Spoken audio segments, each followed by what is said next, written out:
խնդրեմ խոսեք նաև Նարեկ Սամսոնյանի առողջական վիճակի մասին, երկու թե երրորդ օրն է հացադուլի։ Այսօր արդեն 4-րդ օրն է։ 4-րդ օրն է։ Ինչ վիճակում է, ինչ է փոխանցել ձեզ եւ նաև այս գործին անդրադառնալով երբ եք տեսնում այս շղթայի կտրվելը, որ նմանատիպ գործերով մենք բարբերաբար չհանդիպենք դատարանների բակերում։ Շնորհակալ եմ հարցի համար, նախ սկսեմ քաղաքական բանտարկյալ Նարեկ Սամսոնյանի շուրջ ստեղծված իրավիճակից, մենք տեսանք, թե դատարանը ինչպիսի ապօրինի որոշում կայացրեց եւ քաղաքական բանտարկյալ Նարեկ Սամսոնյան հենց դատարանի դահլիճում հայտարարեց անժամկետ հացադուլ, այսօր արդեն հացադուլի 4-րդ օրն է եւ ընդամենը ժամեր առաջ հրապարակվեց նրա ուղերձը, որտեղ նա ջերմ ողջույններ էր հղում բոլորին, հատկապես այն մարդկանց, ովքեր որ անհանգստանում են, ովքեր որ բարձրաձայնում են թե իր թե Վազգեն Սարաթելյանի նկատմամբ տեղի ունեցողը ինքնազգացողությունը ինքը նշել էր, որ բավարար է,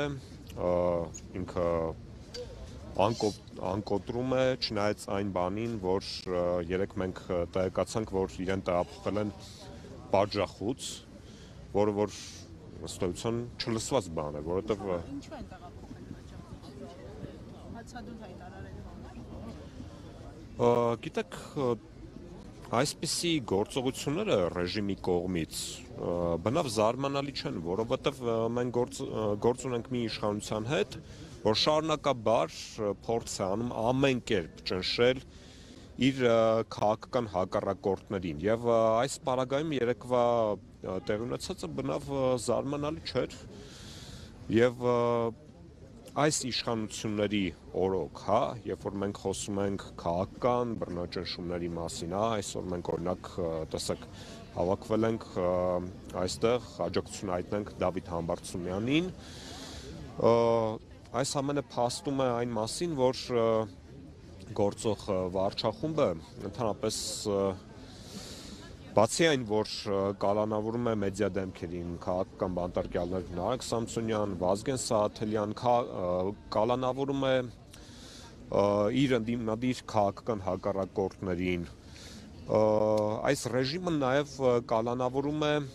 այն համայնքապետերին, ովքեր որ չեն ենթարկվում իրեն եւ ունեն հստակ ընդդիմադիր քաղաքական կեցվածք։ Դավիթ Համբարձումյանն է, այս պարագայում նաև Վարդան Ղուկասյանն է եւ ռեժիմը հստակորեն նաև սրանով ցույց է դնում, որ ինքը չի անդուրժելու անգամ տեղական ինքնակառավարման մարմինների մակարդակում գոնե ինչ-որ ազատություններ կամ ժողովրդավարության, այսպես ասած, նշույլներ։